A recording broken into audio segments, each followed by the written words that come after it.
ദുബായിലെ summer package shoot ചെയ്ത സമയത്ത് ജിമിന് എനിക്ക് വാങ്ങിച്ചെന്ന ആ ഗിഫ്റ്റ് അതെന്റെ കയ്യിൽ ഇപ്പോഴും ഉണ്ട്. ഓ ശരിക്കും നിന്റെ അടുത്ത് അറിയുന്നുണ്ടോ? ഏട്ടാ അത് ഈ ലോകത്ത് എവിടെയെങ്കിലും ഉണ്ടാവും. ഞാൻ ഹോബി തന്ന പെർഫ്യൂം ഞാൻ ഇപ്പോഴും എടുത്തേച്ച് ഇപ്പോഴും യൂസ് ചെയ്യുന്നുണ്ട്. നീ എനിക്ക് എന്താ തന്നേനെ? ആ റിംഗ് ഒരാഴ്ചയുടെ ഉള്ളിൽ പോയി. ഞാനോ? ബാഗ്? ആ ശരിയാ ബാഗ്. ജങ്കുക്കിക്ക് ഞാൻ ദുബായിൽ നിന്ന് ഗിഫ്റ്റ് വാങ്ങിച്ചു കൊടുത്തേന്ന്. പക്ഷെ ജങ്കുക്ക് അത് ദുബായിൽ തന്നെ ഇട്ടിട്ട് പോകും.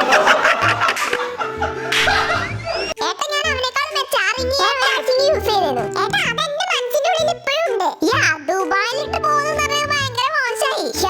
നിങ്ങളെ രണ്ടാളും ലോകത്ത് എവിടെയെങ്കിലും മനസ്സിന്റെ ഉള്ളിൽ ഗിഫ്റ്റ് ഉണ്ടാക്കുന്ന രണ്ടാൾക്കാര്. ഏട്ടാ എന്റെ റൂമിനേക്കാൾ നല്ല ദുബായിയാണ്. രണ്ട് ഡൊണേഷൻ ഏജൻസ്. അതന്നെ അതത് സാധനങ്ങൾ അത് എവിടുന്നാണ് കിട്ടിയത് അവിടെ തന്നെ വെക്കലാണ് ഏറ്റവും നല്ലത്.